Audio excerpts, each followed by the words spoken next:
is still unorganized and largely unfragmented sector. The supply chains of different agriculture commodities in India, however, are fraught with challenges stemming with, from some inherent problems of the agriculture sector. The agri supply chain system of the country is determined by different sartorial issues like fragmented supply chains, absence of scale economies, low level of processing, value addition, inadequacy of marketing infrastructure, etc. Having, having said that, the agri supply chain in India and their management are now evolving to respond.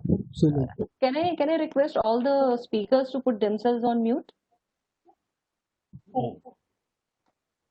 So having said that, the agri supply chain in India and their management are now evolving to respond to the new marketing realities thrown by the wave of globalization and other internal changes like rise in the level of disposable income of consumers, change in the food basket of consumers toward high value products like fruits, vegetables, and animal proteins. The essence of supply chain lies in coordination and association with various channel partners, that is, suppliers, intermediaries, third party service providers, and also the consumers. The supply chain management integrates supply and demand management within and across firms and all key business processes. So, with all these advantages, supply chain management can be a powerful tool to address the problems faced by Indian agro industry. Hence, development of supply chain not only benefits supply chain participants, but also brings social, economical, and sustainable environmental development by generating more employment opportunities, value addition, and a significant decline in the product losses.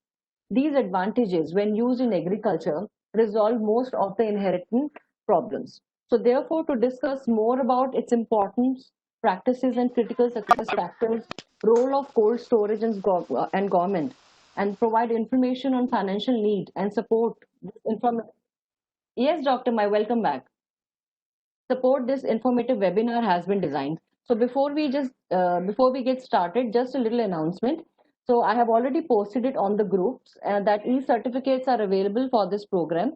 So participants are requested to contact AgroVision Secretariat for the same. An email ID has already been posted in the chat window. So please attend the complete session in order to get qualified for the e-certificate. And if you have any questions during the session, please type them into the question box in your WebEx control panel. We will be answering questions at the end of the session. And if we don't get to your question during today's webinar, we will be sure to follow up afterwards. So now I would like to kick things off by welcoming our AgroVision team. So from AgroVision Foundation, we have Dr. C.D. Mai, Chairman, AgroVision Advisory Committee. And we have a most competent speakers for the webinar today. So without any further ado, I would like to welcome our distinguished speakers. So we have with us today Dr. R.S. Deshpande. He is economist and former director of Institute of Social and Economic Change. And Mr. G. Chandrasekhar. He is a senior journalist and a policy commentator with a passion for agriculture, agribusiness, and commodity markets. And he's also international trade and development. He also speaks on international trade and development issues. Then we have Mr. Ajay Veer Jakhar. He's a chairman of Bharat Krishak Samaj.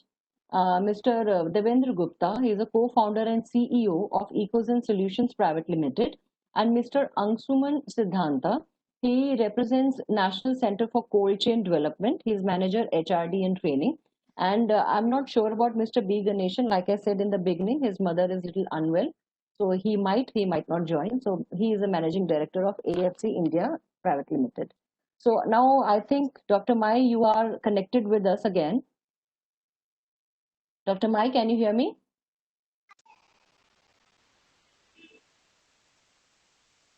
Dr. Mai, can you hear me? He has to unmute. Dr. Mike, could you please unmute yourself?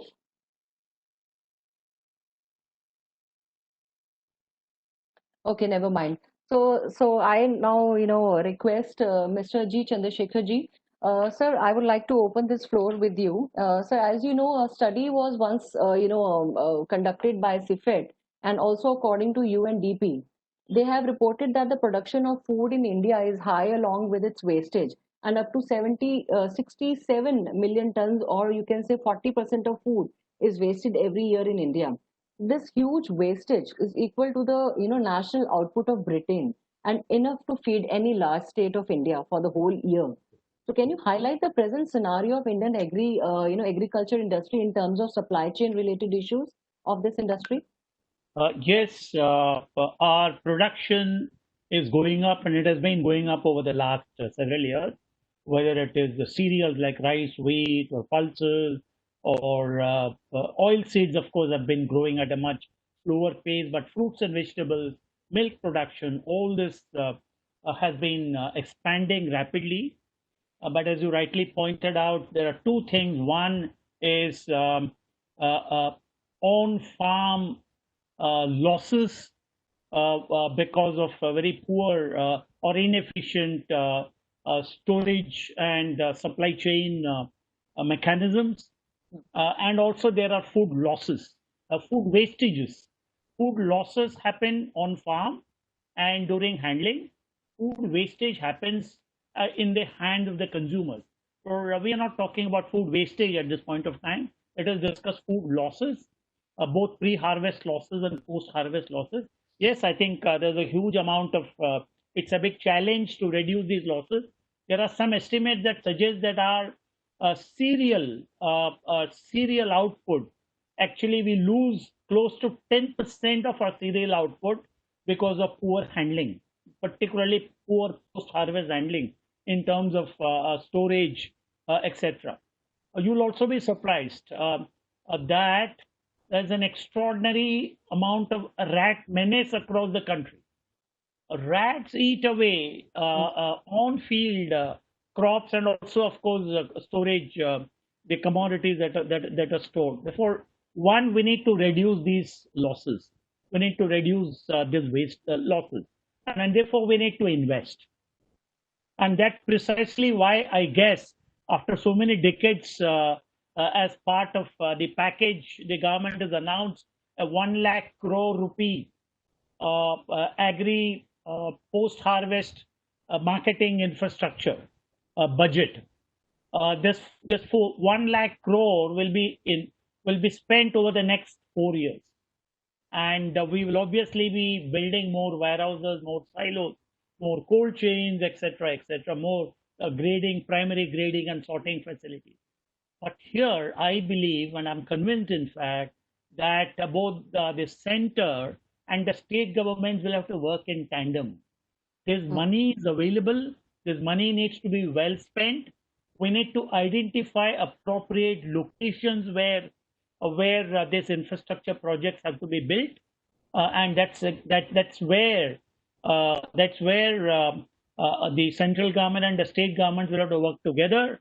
I would also think chambers of commerce, trade and industry associations must also pitch in to identify the right kind of places in India where infrastructure investments can be made. This is number one. The second proposition I want to make is on food processing, particularly perishables like fruits and vegetables. There are about 625 or 630 districts in India. I would expect every district must have at least two, if not three, food processing factories, plants, units that will use the produce in that particular district. And I am absolutely convinced there is demand for these processed fruits and vegetables and value-added products like juices, etc.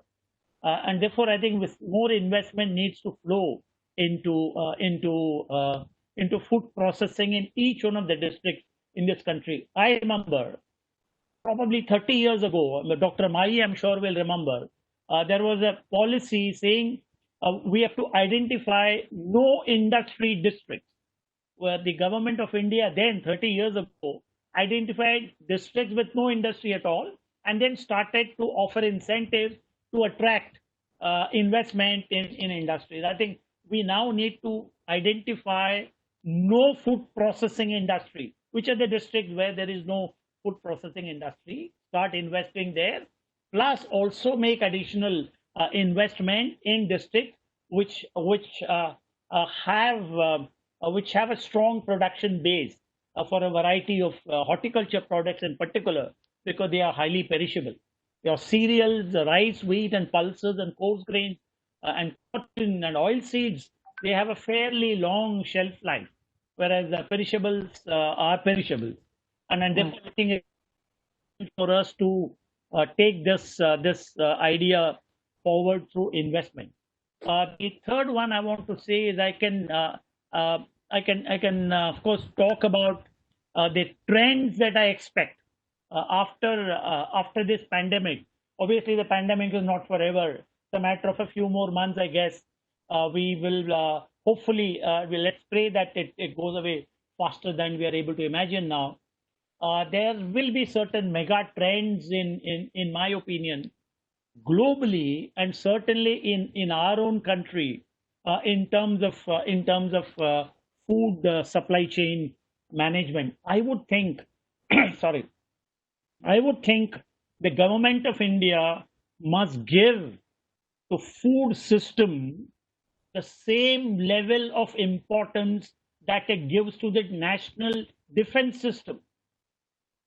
Food system is as important as a national defense system, because whether it is a war or pandemic or global warming, climate change, whatever, it has a direct nexus with food, direct nexus with agriculture, and therefore we need a greater emphasis on our food system. We need to strengthen our food system. We need to improve our supply chain. Those three reforms that the government of India has announced in terms of those three ordinances early June, obviously are intended to improve the supply chain, one nation, one market, barrier-free trade, etc. The dilution of the Essential Commodities Act amendment, keeping rice, wheat, and potato, onion, oil seeds, pulses out of the purview, which will improve the marketability of the crop. I think these are and contract farming, of course, and private markets. And these are issues which, over a period of time, will strengthen our supply chain. But the participants, the food market participant and the supply chain participant, particularly from the input side.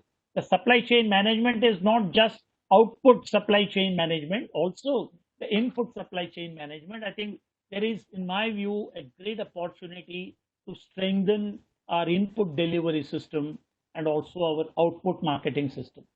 For output marketing system, we have now these ordinances which are going to be helpful. We need to implement them with full vigor.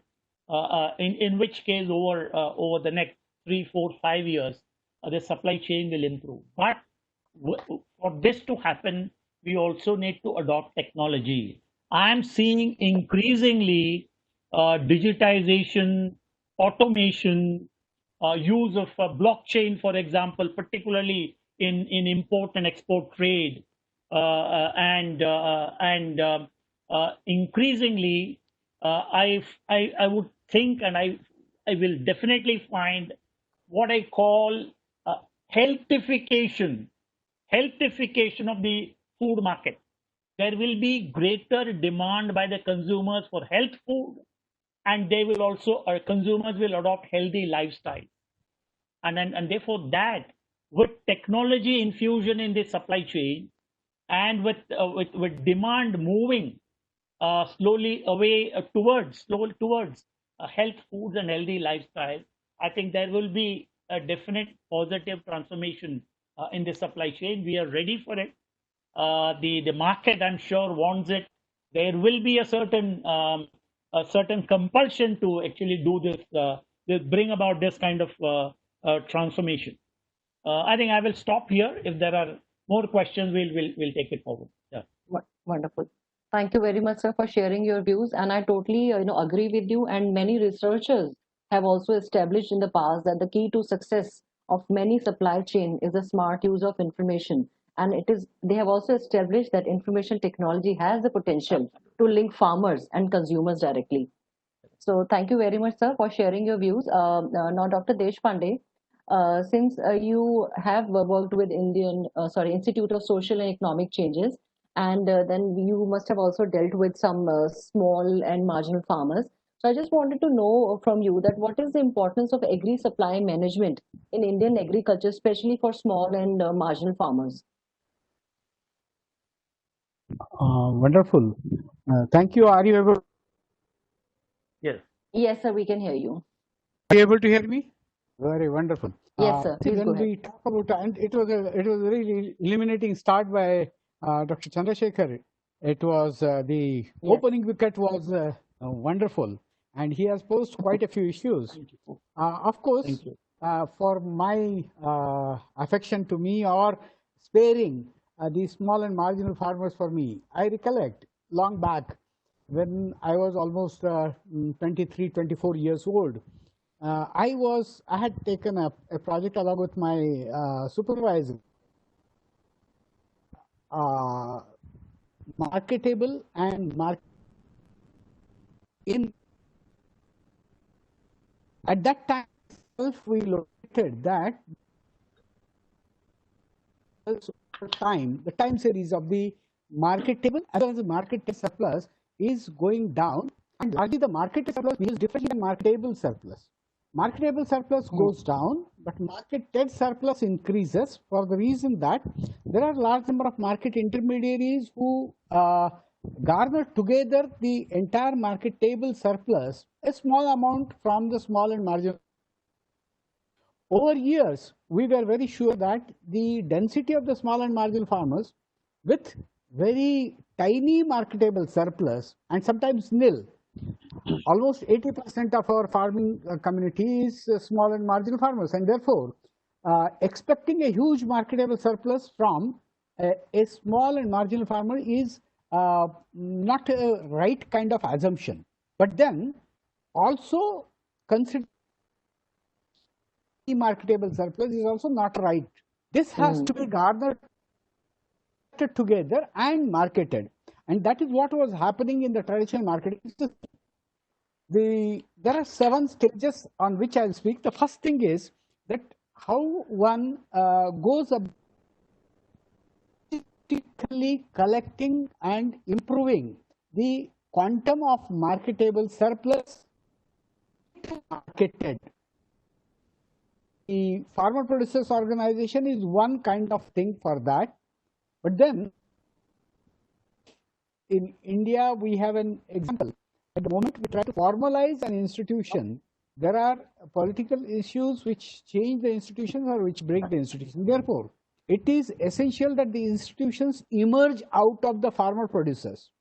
The second thing that I would like to, and I'm making only 7 points, a very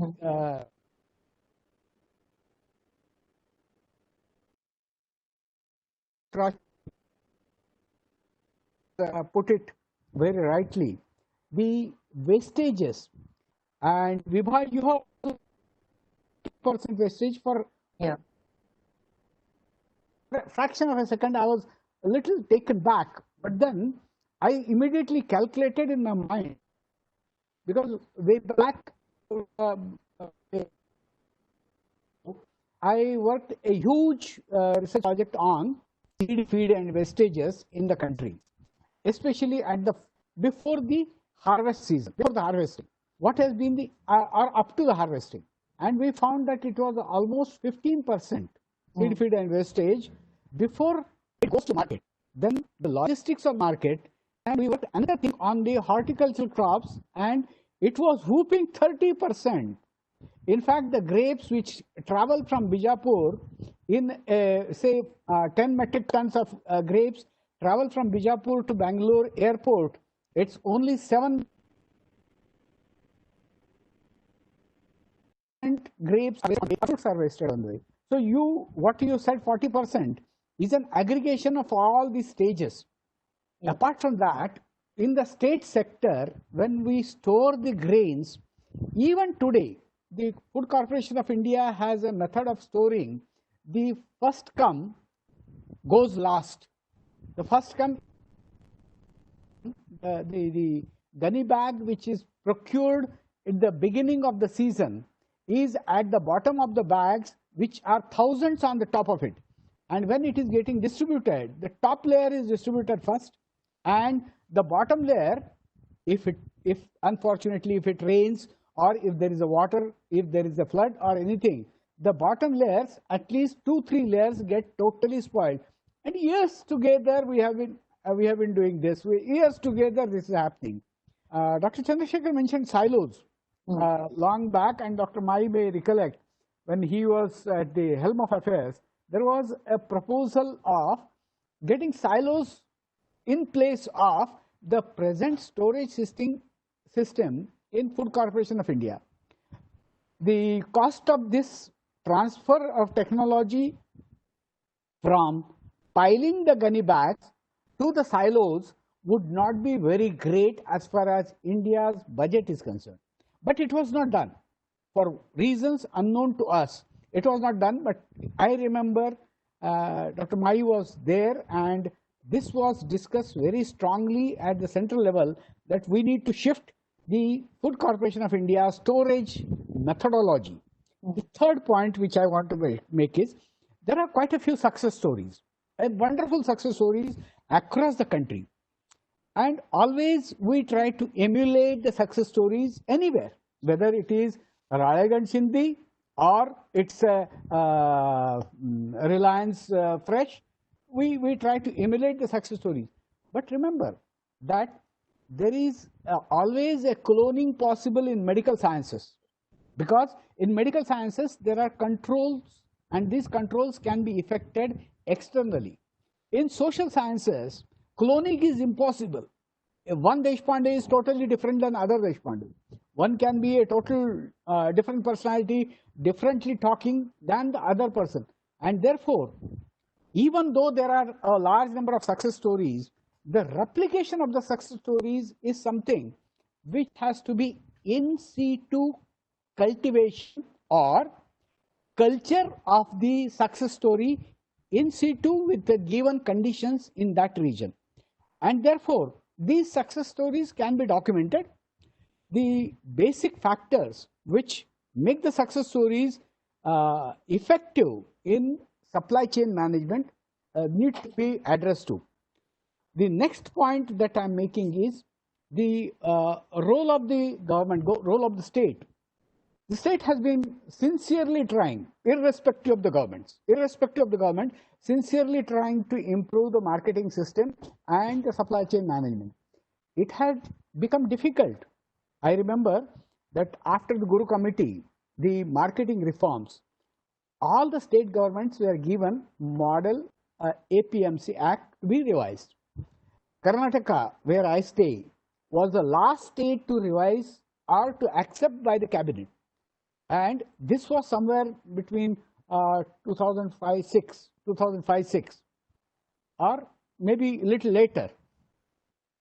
The act was accepted by the Karnataka cabinet, state cabinet, but till today it is not implemented on the ground, in the sense that there is some embargo in implementing marketing reforms.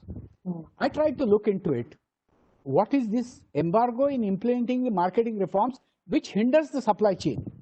The major embargo is that the political system derives its roots and its energy from the APMC committees and from the APMC. Largely all the agriculture produce marketing committees are agriculture produce marketing operators. This is a group which is distinct but then non-recognizable, available in every market.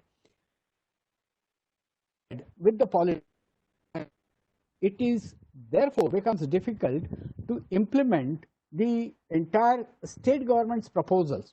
The next thing I say, when the transportation and the logistics take place, many times we talk about the IT revolution.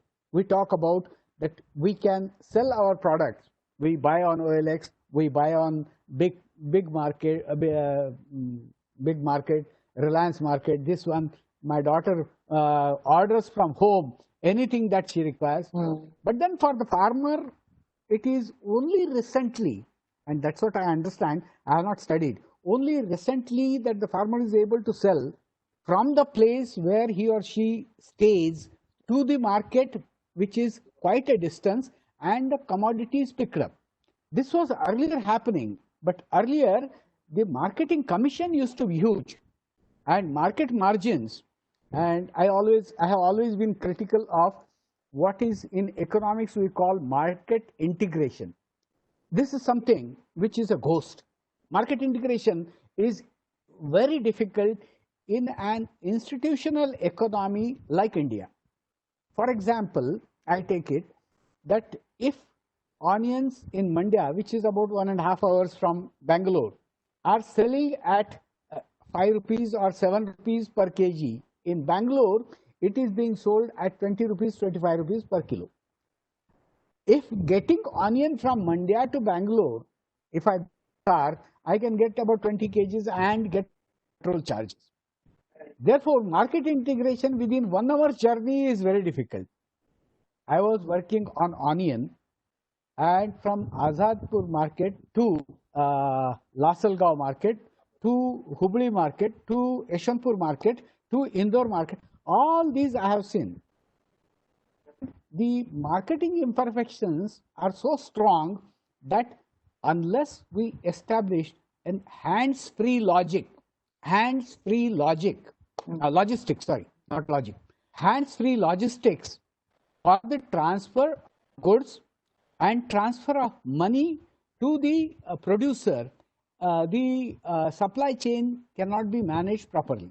If it has to be managed, we have to focus on this hands-free logistics, both in terms of supplying the products and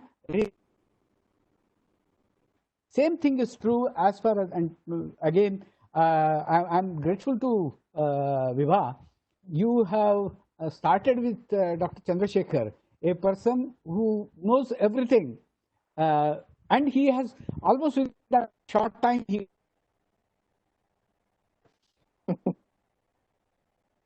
was input substitution. This is one deadliest thing for the farmer. I have seen that after effectively killing the extension network, I mean effectively killing in the sense that it was not killed purposefully, but it died on its own. There were a good number of excellent persons. For example, let me tell you, Dr. Dwarkinath, who is a famous extension scientist who became Vice Chancellor of Bangalore Agriculture University and chairman of the Agriculture Commission, was an extension worker. From there he began. And there were excellent extension workers when we had the Green Revolution. They grew in the services, retired, went out, positions were not filled. And these positions were totally grabbed by these input suppliers. And therefore, one of the important things which is stressed is supply chain management in inputs. There too, again, I refer to the hands-free logistics in supply of inputs, factors of production, and hands-free logic of receiving the money by the suppliers. The last one is the financial needs for the supply chain management, because we need cold storages, cold transportation, cold storage transportation, the transportation through wagons which are well protected, no loss during the transition. All this is difficult, and therefore one question comes in that the private versus public. Another point which was very important is processing of some of the products. In the state sector, Noga of Nagpur, the orange processing factory of Nagpur, or for that matter, tomato ketchup factory under the state sector, why these failed, why they could not run it in profit, and the private sector take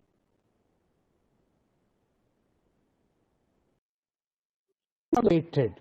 Possibly the reasons are again the same thing which make the market failure, in the sense that those market margins from the process, from the supply to the processing to the market margins are huge, and the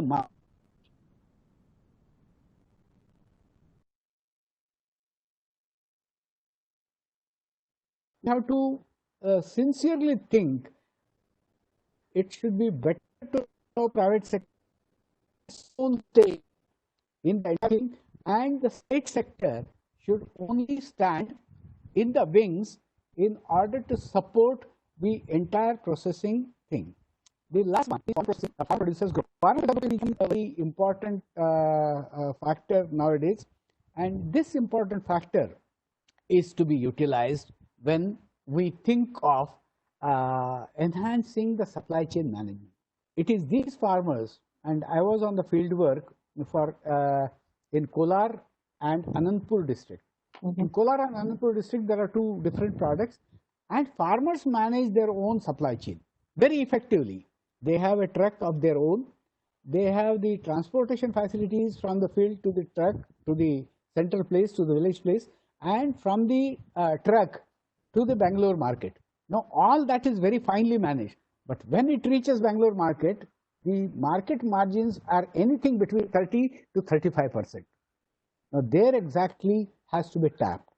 With these 7 Saptapadi, that when we get into marriage, this Saptapadi is something which is to be vowed. And if we get into the 7 points which I mentioned, possibly we will be able to suggest, implementation is different. We will be able to suggest something which can be incorporated in the process of implementation. I thank you all for the and especially pursuing me to get into this. Wonderful. Thank you very much. Thank you very much. I really appreciate your insights and inputs and the 7 points that you've shared for our audiences. I'm sure they will find it very useful. So now, I will ask Mr. Devendra Gupta. He is, Mr. Gupta, can you hear me? Yes, I can hear you. Wonderful. Welcome to the session. So, we were talking yesterday, and your company, your organization, I'm sure, is working very strongly in the supply chain management. So, we were discussing about the technology and, perishable goods. So, my question to you is that though the technology is being used to disrupt the way perishables are handled across value chain, but still produce wasted every year is colossal, like I was saying in the beginning. What are the supply chain strategies adopted by your organization for perishable products vis-a-vis supply chain for semi-perishables and durables? And I believe you have a presentation to show us on that particular subject. Yeah. Yes. Vivek, could you please put his presentation on the screen?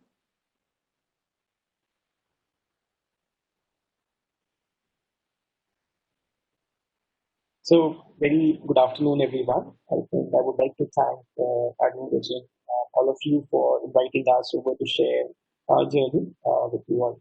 So, I think the topic today is very passionate and very close to my heart. The perishable supply chain or fruits, vegetables, flowers, the supply chain of all these commodities is, I think, very important.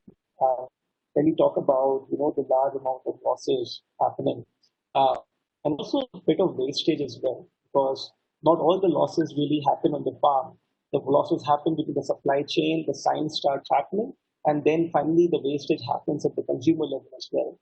So I think a part of it is because consumer doesn't consume it on time, and also a large part of it is because the way that it is handled in the supply chain, the consumer doesn't realizes it when they buy it. That once they have it, it's in their refrigerator or when they realize it.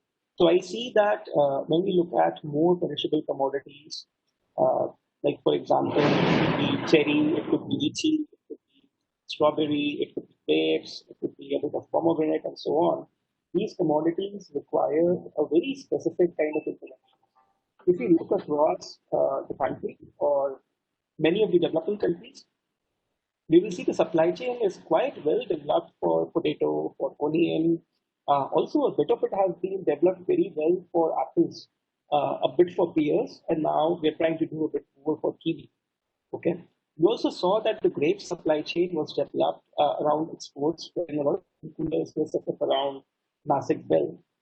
And these coolers were used to pre-cool grapes and enable exports from India. I think that these are some of the great learning examples we have specific to grapes and apples and so on. But when we look at a large amount of these very perishable commodities, I think it is fairly very challenging to enable their logistics. A majority of these commodities are being handled today using logistics. For example, if cherry has to go down from Shimla to Bangalore or Shimla to Chennai, the produce will go from Shimla to Delhi or Chandigarh, and then it will be air shipped to Chennai, Bangalore, Pune, Mumbai, or such places. Okay. Similarly for lychee, I don't think anybody kind of tries even to take lychee from north to south on by road. Everybody is using air logistics. And when you combine the first mile, middle mile, which is the air logistics, and the last mile logistics, that kind of amounts to almost 70 to 100 rupees per kg. If you look at what the farmer is really making, it's close to 50, 60 rupees per kg. And at these prices, it is very difficult to drive volumes for these commodities in further markets. Okay. And when we look at today at the farmer is very afraid to take his produce to further market. One is that that it would perish on the way. Second is he would not get paid for those commodities in a fair manner, or the price may fall down in the destination market, or the trader may not be transparent with him with respect to his price and quality, or he may not get paid on time. So we realize that a majority of these very perishable commodities are landlocked, or they are stuck as by the distance they can travel by road, staying fresh. So the farmers and the traders normally tend to do transactions for these commodities in the vicinities of where these are grown only. And that is why we are seeing that these commodities do not have very high volumes. If you compare like commodities like potato, which might have around 25, 30 million metric tons, majority of these commodities are less than 0.5 million metric tons. Okay. Yeah, so I think we are focusing a lot more on these commodities which are more perishable in nature, and we feel a supply chain solution is really needed to reduce losses in these, and to also ensure that to ensure that these commodities are actually also able to grow in terms of volumes and become accessible in different parts of the country. So we began on this journey almost a decade back, and just to very quickly what we've done so far. Can I control this in any way? No, I don't think so. So yeah. Yes, So yes, just you can. prompt me. Vivek? Yeah, just prompt me. I'll navigate through the presentation.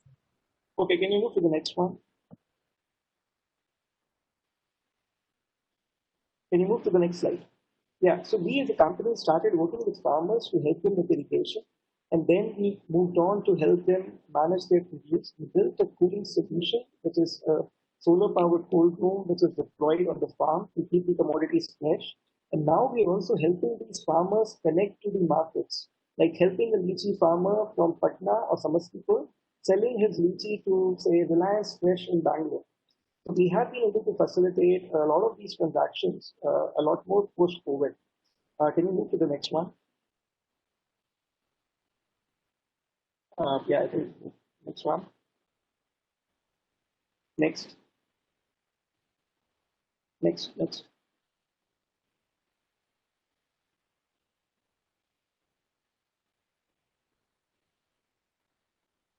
Can you move on to the next one?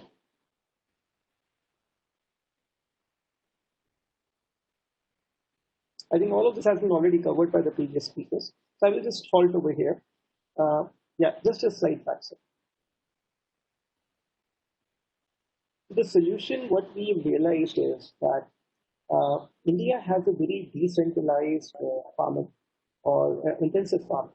And there are farmers who can harvest, say, 400 kgs, 500 kgs, 200 kgs a day. And these are small holder marginal farmers. Okay. So what we did is we built a solution wherein these farmers can harvest those 300, 500 kgs, and they could retool those commodities on their farm itself. And today what we are doing is we are working with these farmers, and we are collecting these 500, 600 kgs which are sorted, graded, and packed by the farmers and retooled by the farmers, and we take them in a reefer to a farther destination market. Okay. We've been able to train these farmers with respect to the right sorting, grading, and packaging practices. Okay. And what we've seen is that we've been able to bring down the cost of logistics, which happens in case of flight around 880 to 100 rupees to around 30 rupees per kg. Okay, and we see that there is this great opportunity over here in terms of the margins that can be built if we are able to apply cold chain very properly in these very perishable commodities to make them more affordable for the end destination market and also lead to better value for the farmers who are themselves growing it. Okay, so yeah, so that is what we see that the cold chain can really deliver. But what we have learned is that in the country, the cold chain is not very well understood. A lot of people confuse cold chain with cold storage, wherein you tend to store it for 3 months, 4 months, or 5 months. And that is what the expectation is from the cold chain for majority of the commodities. Whereas what we see is cold chain is a way to take the commodities to far off markets to enable a higher volumes in those commodities. And I think since the time the COVID thing has happened, we have worked with numerous farmers in these commodities to help them take their produce because they were stranded in their local regions and were not able to access markets. Okay, and this product that you see is also a first of its kind, and we've built it in a manner that you can run them on solar, you can keep them on solar, it can doesn't need batteries for backup. Okay, we've filed few patents around it. It can store around 250 crates of 20 kgs, maintain temperatures of 4 to 10 degrees Celsius. It's a container size, it is portable. We do a leasing model as well. If you're doing, say, strawberries or you're doing some commodity with only for 3 months harvest, we just take it during that and then give it back to us. We deploy it to some other farmers. So there is a model where you can buy it and you can sell it.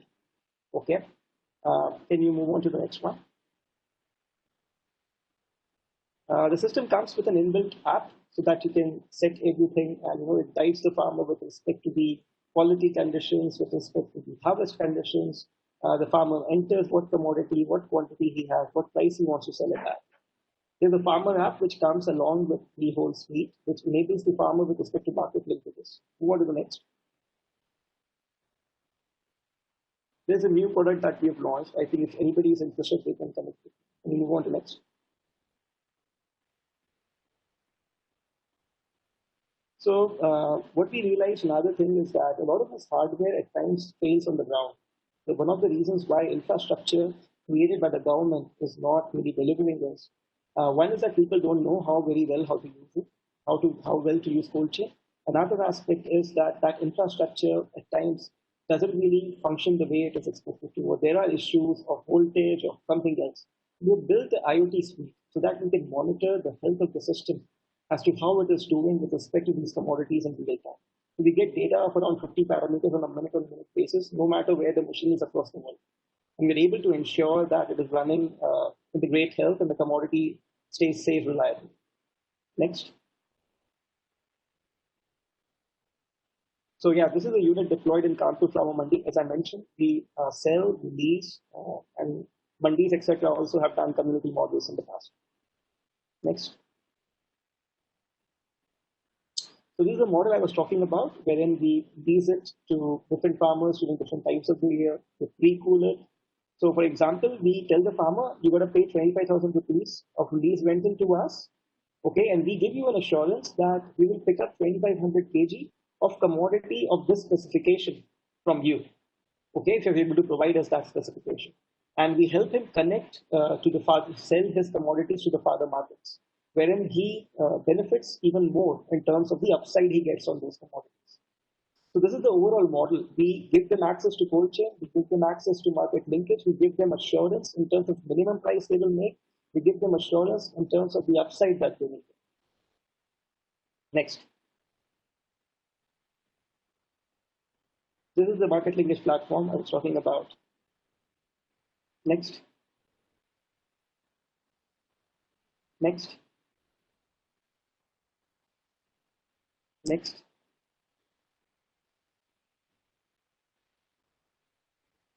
Next.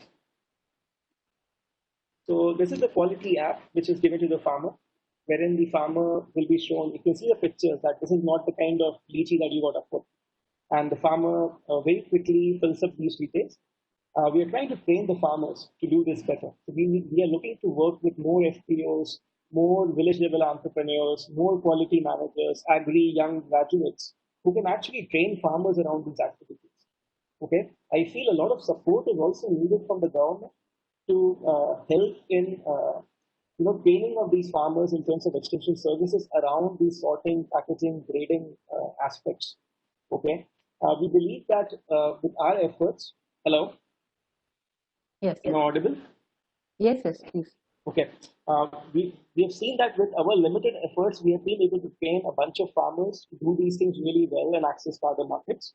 And if these practices are scaled up in partnerships with more of agencies who are involved in development or training of agri extension services, etc., I think it can be a lot more useful to scale this up.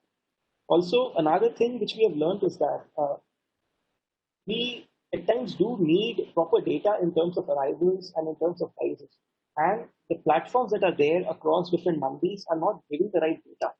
So it would be very helpful if we can get correct data with respect to arrivals and pricing for at least some few major markets across the country. Today, we only see Azadpur coming like even little close with it. Okay, but if other mandis and other markets can come close to it, we can really facilitate farmers to reach out to those markets, basis how the supply and demand over there is. Can you move on to the next? So this is another part of our technology wherein a photograph is clicked and you can see the pomegranate is clicked, and it shows that in this lot, the skin is at 3.9, there is disease, there is rot, there is damage, and the color is also great, the size is great as well. So it shows as to, with respect to the commodity, just by picture and image processing, you can do guide the farmer as to how the grade level, what the issues are. So yeah, this is also a piece of technology which we are seeing that is happening. Move on to the next.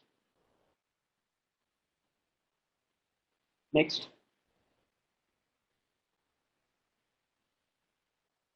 So all in all, what we are trying to do is farmers who do not have access to pre-cooling and limited within say 300 kilometers with their produce, we are providing them access to the right practices, pre-cooling, cold chain, and market linkages, and helping them take their produce to farther markets.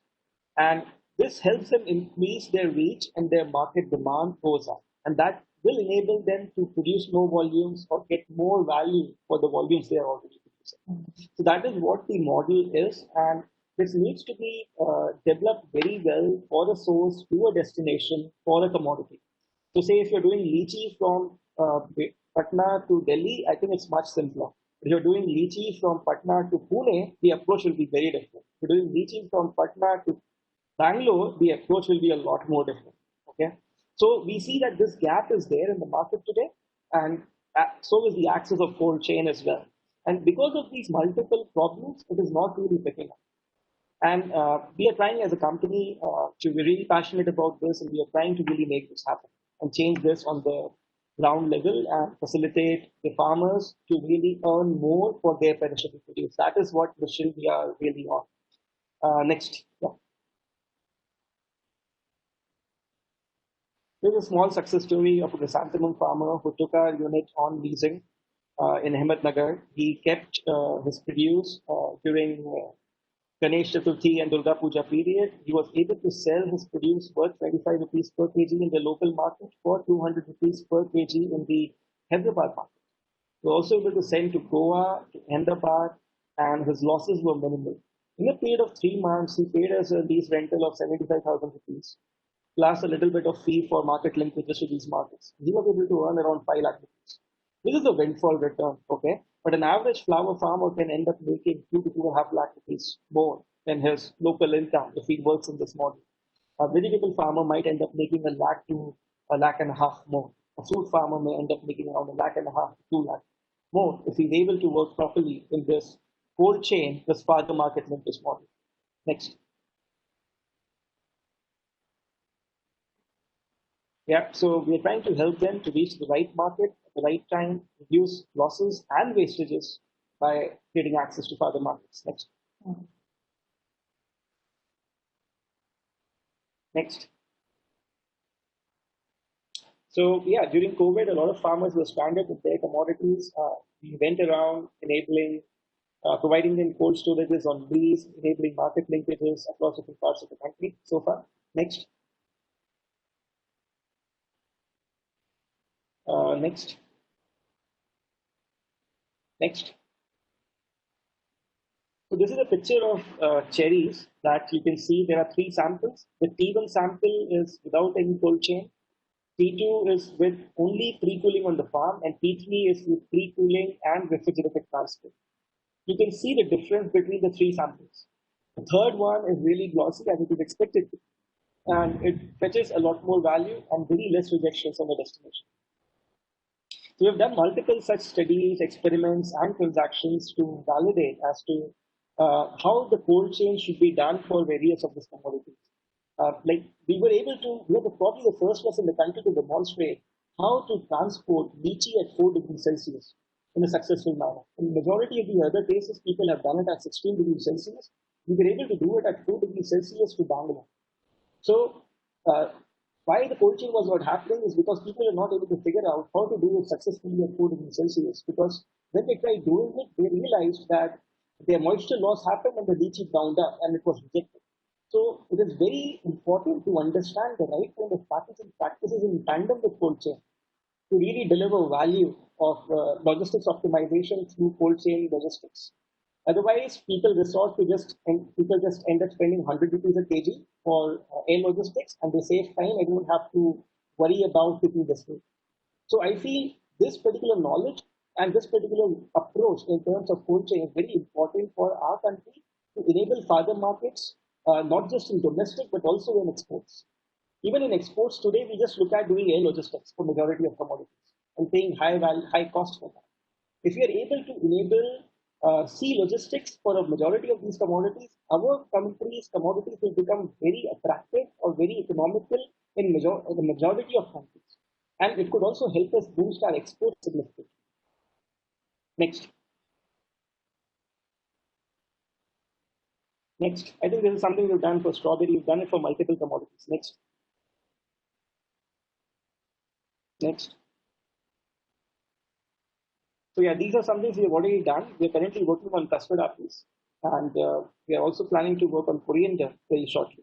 If anyone is interested in these commodities and you feel you would want to either help us on the farmer side, or you would want to collaborate with us on the buying side, or any particular way, we are very open to collaboration. We also look forward to collaboration from government, from private sector, and all of them. And if we can help in any way, we are more than willing to support in terms of what we have learned so far. Next. This is a place where we do all of these things. Next. Yeah, I think I'm broadly done in terms of what we are doing in terms of supply chain. We're trying to enable proper cold chain, proper packaging practices, proper market linkages with the right kind of transaction structures and models. And with this, we are seeing we can optimize the logistics cost significantly and lead to a lot of value for everybody, consumer, farmer, and people involved in the transaction. So this is what, I think we've been doing, and we see this approach can really scale up in this very perishable commodities. Great. Thank you. Thank you very much for this wonderful presentation, Mr. Gupta. In our last webinar, we discussed about the role of FPOs, the important role that they play in dissemination of information and knowledge, and promote the best practices, and to scale up and add value to the products by reaching the right markets, like you said. And I really thank you very much, and I'm sure people will understand more about the products and your company after they have seen your presentation. So now I would like to request Mr. Ajayveer Jakhar. Mr. Jakhar, we were talking yesterday, however, I have two questions for you. The first is that I got to know that you are a farmer, and since you have your own horticulture farm, so how do you manage your own supply chain?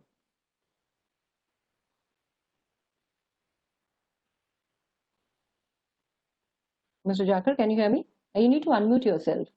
Yes, can you hear me now? Yes, yes. Okay.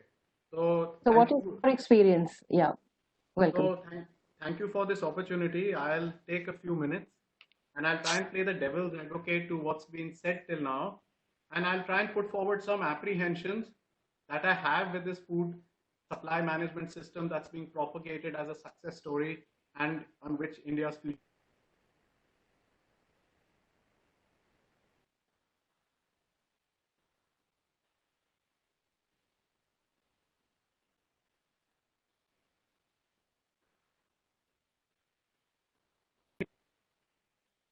Yes, we lost you in between, but now we can hear you.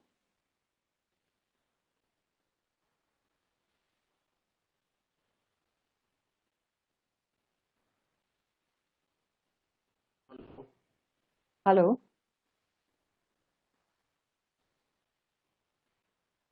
Hello. We can hear you, ma'am. Okay, I believe.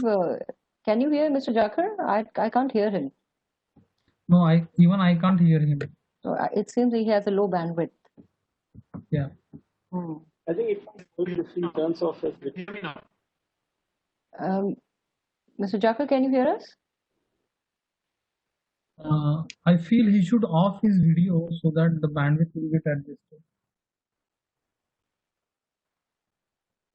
Okay, let's wait for him to come back. In the meantime, we have a lot of questions coming from the participants. So, sir, if you allow me, can I take some questions from our participants, if you all allow me? So, Vivek, am I connected with all? Ma'am, I can hear you correctly. Mr. Chandrasekhar, Mr. Gupta, Dr. Deshpande, can you hear me? Yes, ma'am, you can go ahead.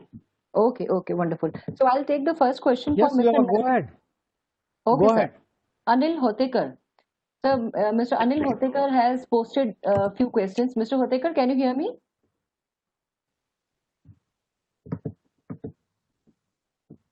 Has he been unmuted? Yeah. Anil ji, please introduce yourself and ask you a question. I can see you have posted 2-3 questions for our speakers. Mr. Anil, you are unmuted. Vibha, I suggest you read the question and we'll respond. Panelists will respond.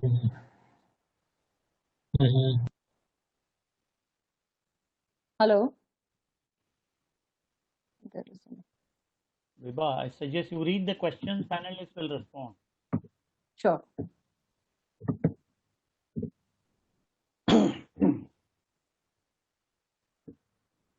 There are a lot of questions now, so I'll have to just look for. I'll just take a question. Oh, he says that how do you see the use of blockchain technology in agri supply chain? And do we need to do away with APMC? So these are the two questions posted by Mr. Anil Hatekar. So let me respond to the second question. Ji.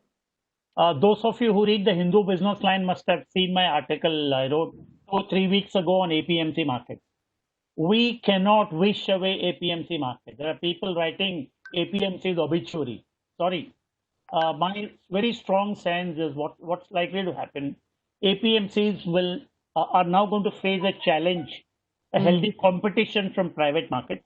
And therefore APMCs will slowly get depoliticized. The committees are highly politicized. They will get depoliticized. It's a process that will happen.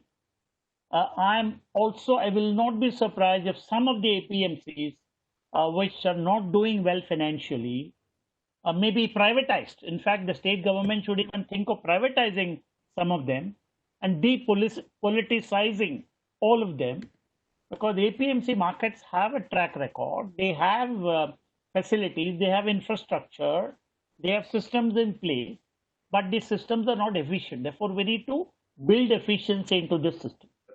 Number one. Number two, the private markets are not supposed to collect fees, whereas in APMC there is a cess, okay, and they collect fee from the trade, not from the farmers but from the trade. I would think that the state government must now start abolishing this fees and cess and give a subsidy or a grant to the APMC market and encourage them to infuse technology and become more efficient. And over a period of time, I believe they have their core strengths and they should be able to compete with the private market. But I will not write the obituary of APMC. They are here to stay, but it depends on the political will within the state administration. Right. Thank you very much, sir. Mr. Jakar has again joined. Mr. Jakar, can you hear me? I would request Ajay to respond to this APMC question. Yeah. So, can you hear me now? Can you hear me now? Yes, we can hear you now. Okay. Welcome back. Yeah. But Chandrasekhar ji, before that, I would want to talk on this issue of middlemen. Sure. Biggest problem that everyone identifies with agriculture, farmer distress is middlemen. And with these three recent ordinances that came, constantly cabinet ministers and those supporting the government and even a lot of academicians and economists said middlemen will be done away with. So as a farmer, let me put it on the table here that middlemen are here to stay in perpetuity. They have a place in the system. Now, they will evolve in different ways. We will start calling them aggregators. There will be maybe lesser number of middlemen, but they will have a larger turnover. So there'll be bigger players, bigger middlemen who will come into place, but there will be a lesser number of them. So not to say it's not going to happen. The second thing that comes again and again on these ordinances is that farmers will be able to sell directly to consumers, and there will be a direct connect, and you will not need middlemen. Let me put it very clearly that even big organizations like Big Bazaar, Futures, Reliance Jio, Walmart, Flipkart, even home delivery or companies which maybe Zomato or whatever they deliver, even they will not procure from farmers. They will find it cheaper to procure from aggregators. And let's be very clear on this. Then the second fallacy we have is that because food supply chain will improve, farmer share in the consumer price will increase. The best efficiencies we have is in the cocoa crop, for chocolate, for cocoa. And there are 4 or 5 players in the world which have a monopoly over 80% of the cocoa market in the world. So it's not necessary, and the farmer share is very limited. So it's not necessary that you drive efficiencies in the supply chain that farmers will benefit from it. Yes, wastage could get reduced and there could be other gains, but it's not necessary farmers will benefit. Look at the farmer share in the consumer price of milk in the US. Now the milk in India, where we would say we are not as organized as the US, the farmer share in the milk trade is much more than the farmer share is in the US. If you again compare India to the US, you will see that chicken farmers who are growing chicken for the value chain for chicken suppliers in the US, they're committing suicide and places are stopping down. So these, we must clearly understand that supply chain efficiencies are required, but they don't automatically translate into benefit for farmers. So this is another thing I would want to just put on the table. We must be clear. We must be clear on this thing that something is good, but it always carries a cost. Everything that is good, every time there's a winner, there has to be a loser. It is not possible that everyone wins. It's not a fair world. It's not, God did not make a fair world. God made a world where you are winners and you're losers. So we must be very clear on that. 2 other things I would want to say. It is consistent pressure of spending money on infrastructure to get a food value chain to end it. The government announced 1 lakh crores for the in these COVID times. I believe last year they announced 1,10,000 crores. So every year the government announces 1 lakh of crores. Even if the government was to put in this money, even if the people were to take this money, would it translate into gains? I don't think so. For 2 reasons. One, if you take the past example of the food processing ministry, you take the past example of the food parks, 90% of the food park investment has gone down the drain. They're not working. So just because money is available doesn't mean supply chains will come in. What I also gather by talking to people now is that because of this 1 lakh crore and FPO talk by the government, hundreds of consultants have sprung up in Bombay, Bangalore, and Delhi saying that we will make project reports for you to tap into all this business. I mean, I can guarantee as a farmer on the ground that even if this 1 lakh crore people tapped into this, took it as a loan, if there was an assessment done after 6 to 7 years, because you have to give it that time frame, I would say 70% of the infrastructure created by this investment would be lying idle, not being utilized. So just having money doesn't necessarily make a positive step.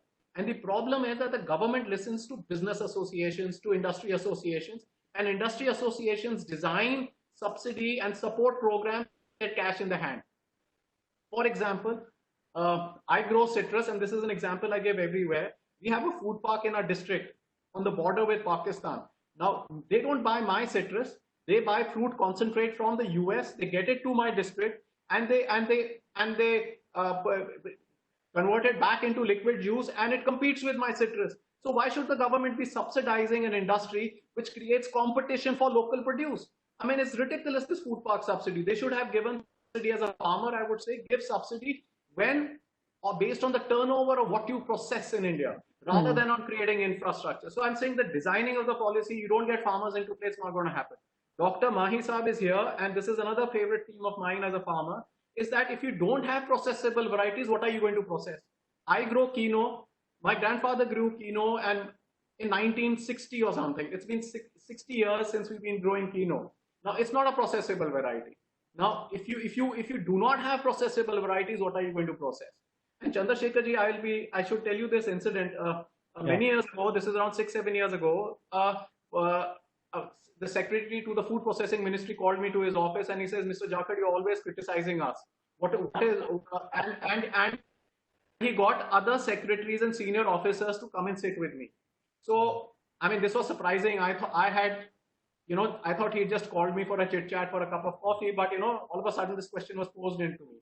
So I said, something occurred to me and I asked one question. I said, how many times have the Ministry of Food Processing officials met Ministry of officials of Indian Council of Agriculture Research? They said not once. I said, that is the problem of the food processing ministry. You don't have processing varieties to process. Everything that is available on the ground cannot be processed. For example, mangoes, maybe 1 or 2 varieties can be processed, others can't be processed. This designing needs to be done. There's a 50% vacancy in agriculture research positions. Consumers will want transparency. They will want pesticide residues. They will want stuff like that. There's a 50% vacancy in human resources. So what I'm trying to get at is that if you want a supply chain management efficient working, we need to invest in human resources along with infrastructure. Now, I'll just take 2 or 3 more minutes. I hope I'm not diverting from the topic, but I thought these things need to be.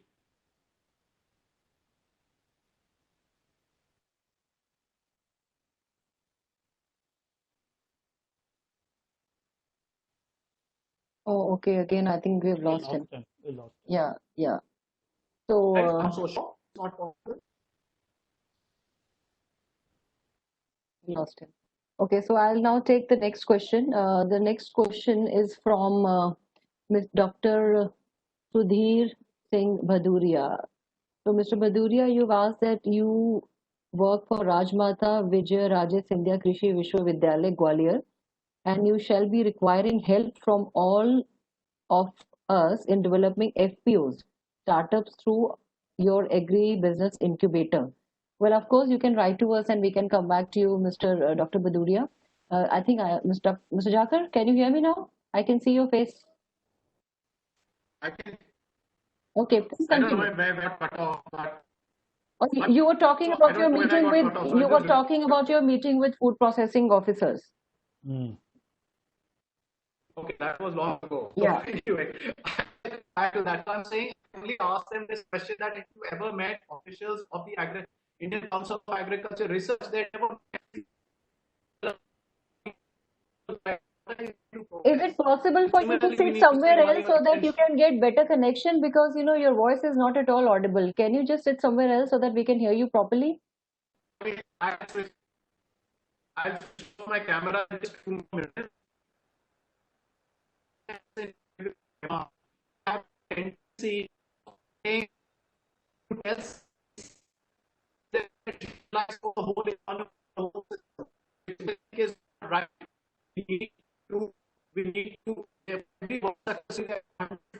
Sorry, Mr. Jakar, I don't think we can hear you properly.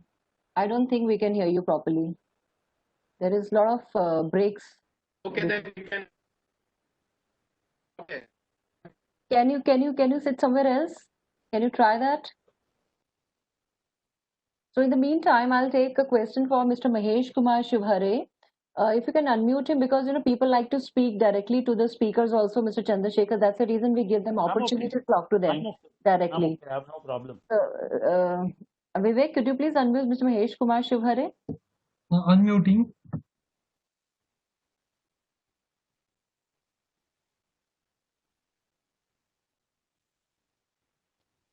Mahesh ji, can you hear me? Mr. Mahesh? Hello? Yes, we can hear you. Please introduce yourself और अपना question पूछिए. मेरा नाम महेश शिवर है, मैं Sheopur district से belong करता हूँ, मध्य प्रदेश जी से। जी हमारे यहाँ पे राइस की हाईएस्ट प्रोडक्टिविटी रहती है, लेकिन यहाँ पे किसान को ना सुगंधित वेराइटी है पूसा 1121, लेकिन उसको वो प्राइस मिलना चाहिए, और यहाँ पे मार्केट भी अवेलेबल नहीं है, इनको कोटा या बूंदी में सप्लाई करना पड़ता है बेचने के लिए भी। ओके तो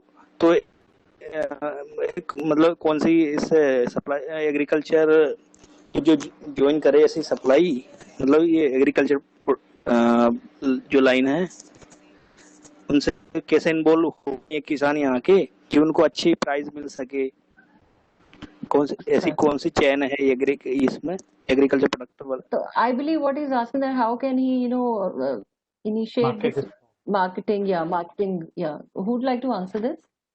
Basically it's अगर like आप हिंदी में उनको हिंदी जवाब में, दें। हाँ it's like this.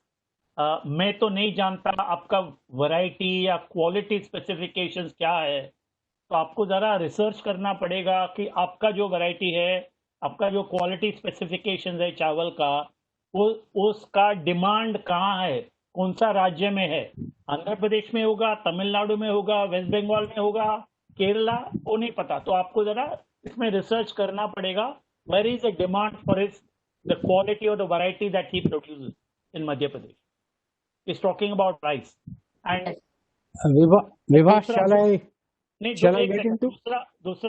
दूसरा एक पॉइंट है, अभी इनको मिनिमम सपोर्ट प्राइस भी नहीं मिल रहा है, तो राज्य सरकार द्वारा फूड कॉर्पोरेशन से बात करना है, and FCI can buy from Madhya Pradesh some rice at the minimum support price, another way. Yes, तो आपने महेश जी सुन लिया, फूड कॉर्पोरेशन ऑफ इंडिया से आपको बात करना है और वहां पर जाके वो आपसे चावल जो है खरीद सकते हैं। विभा, डॉक्टर देश पांडे, डॉक्टर देश पांडे भी आपसे कुछ बताना चाहते हैं, वो भी सुन लीजिए। बात यह है कि जब भी हमें कोई प्रॉब्लम होता है, जब भी हमें कोई दिक्कत होती है, तो हम सोचते हैं कि मेरी दिक्कत ठीक होनी चाहिए। ये जो मेरी है, जो मैं हूं, और मेरी जो दिक्कत है, कोट अनकोट मेरी, हमारी अगर हो जाए तो उसका हल निकल सकता है। हमारे पास में प्रॉब्लम यही है कि हर एक किसान मेरी दिक्कत समझता है, हमारी दिक्कत नहीं समझता है।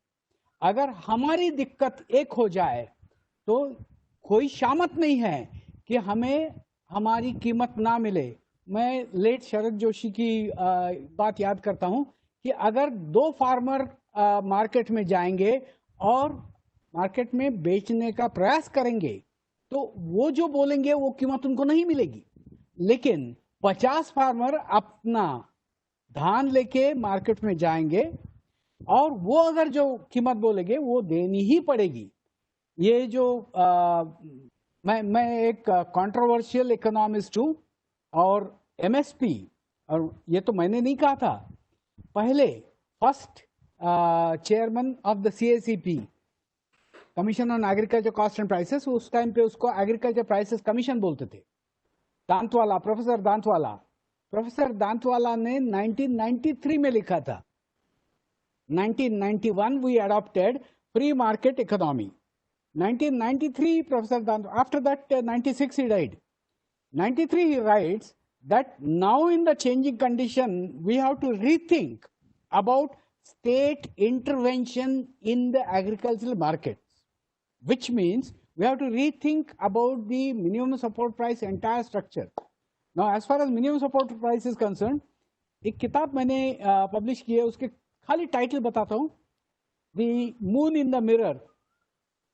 आईने में चंद्र, जो रामचंद्र जी को बताया था, minimum support prices in India, मतलब आईने में चंद्र बताते हैं, वो चंद्र हाथ में कभी आता नहीं है। और ये I am not telling this on the irresponsibly like a political statement. Third country, in 13 states we had interviewed in order to find the effectiveness of minimum support prices in 2002, and this report was submitted to Ministry of Agriculture. It was found that only 3% of the farmers could take benefit of minimum support prices. Only 17% of the farmers knew about it. And when we submitted the report, it was not allowed to be made public. The problem is that there is a huge institutional embargoes, institutional filters that operate between the farmer and the market and the final consumer. These filters are something which is quite important. So मैं आपको जो बता रहा था कि अगर आपके जैसे 10, 15, 20 किसान हैं, वो 10, 15, 20 किसान अपनी धान साथ में लाते हैं, तो आंध्रा में क्या आप कहीं परदेश में भी बेच सकते हो? Great. Thank you very much, sir. So I have another participant, Miss Archana Balsare. She cannot talk. She is in the office, but she has sent me a question for Mr. Chandrasekhar ji. So she wants to ask you, sir, is contract farming really beneficial to farmers? If yes, then how? I was part of India's first private sector initiative in contract farming in cotton in this country way back in 2002, and therefore I know what I'm talking about. Contract farming can certainly benefit farmers or a group of farmers, and particularly now with FPOs, 200, 300, 400, 500 farmers coming together, and then you have a sponsor or an entrepreneur entering into a contract with them. This can become a win-win situation, provided the group of farmers or the farmer producer company knows how to negotiate with the entrepreneur. In fact, we have evolved a very special model for cotton, how best to deliver max benefits to farmers.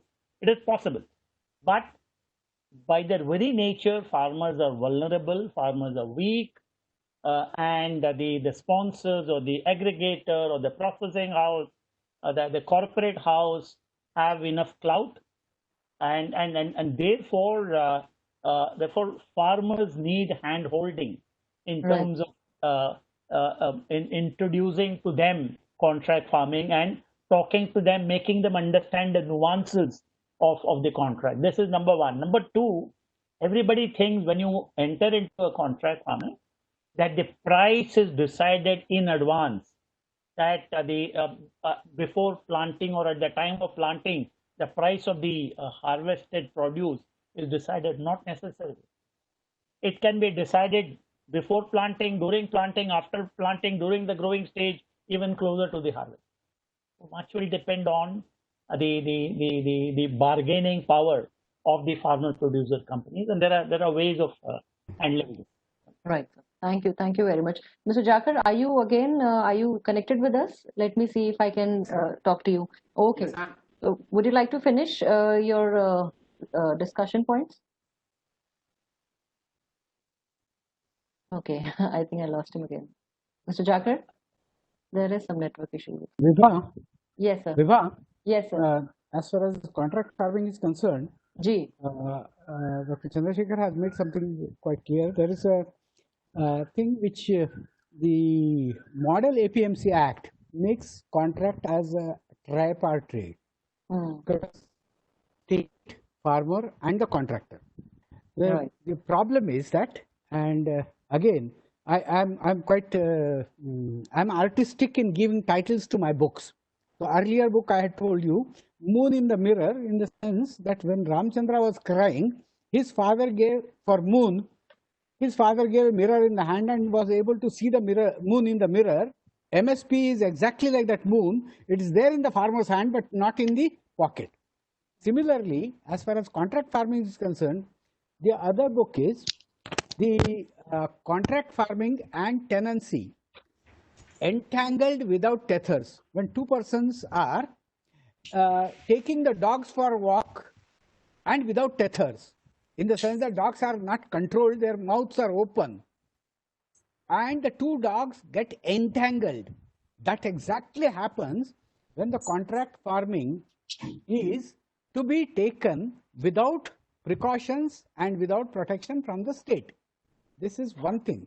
The second thing is that the contract farming is fine, but today one of the most important thing that we must consider, for last decade and a half we have lost 50 lakh cultivators.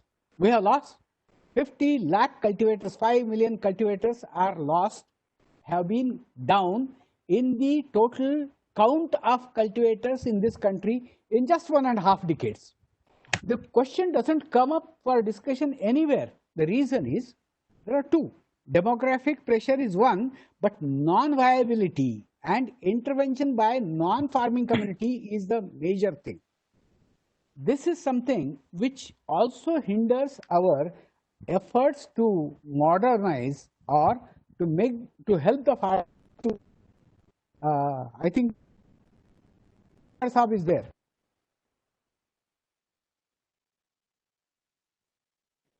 Haji, I think okay. Let's see if we get lucky. No, thank you again. Just so does not mean you will get a connection. Sorry, no, Mr. Jaka, there is a lot of disturbance. We can't really hear you. Your voice is not at all audible. Unfortunately, whenever there is a voice of farmers' benefit, it doesn't reach out.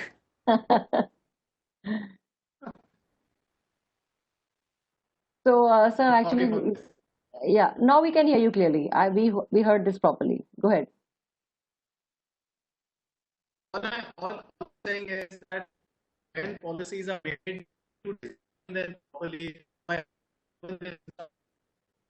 No. because of how support is being designed.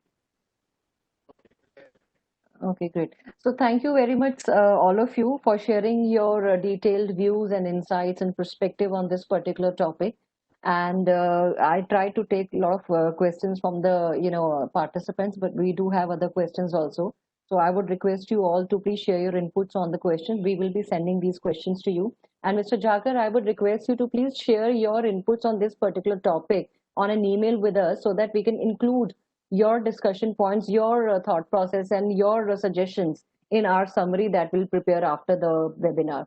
I would really appreciate that. And before I close this, I would like to announce that our next webinar will be on 10th of August at 3 o'clock. And the topic for the webinar is agriculture exports, opportunities and challenges. I have just posted a link to register that, and you can find more information on our AgroVision website. So let me conclude by thanking all of our members of the panel for really excellent insights and participants for joining this webinar. And like I said earlier, we will be compiling all the questions, prepare a resource paper, and it will be uploaded on the AgroVision website. So thank you once again, everyone. Thank you, Dr. Deshpande, Anshuman ji, Devendra Gupta ji, Chandrasekhar ji, Jakar ji, for joining this webinar. I really appreciate it. Thank you.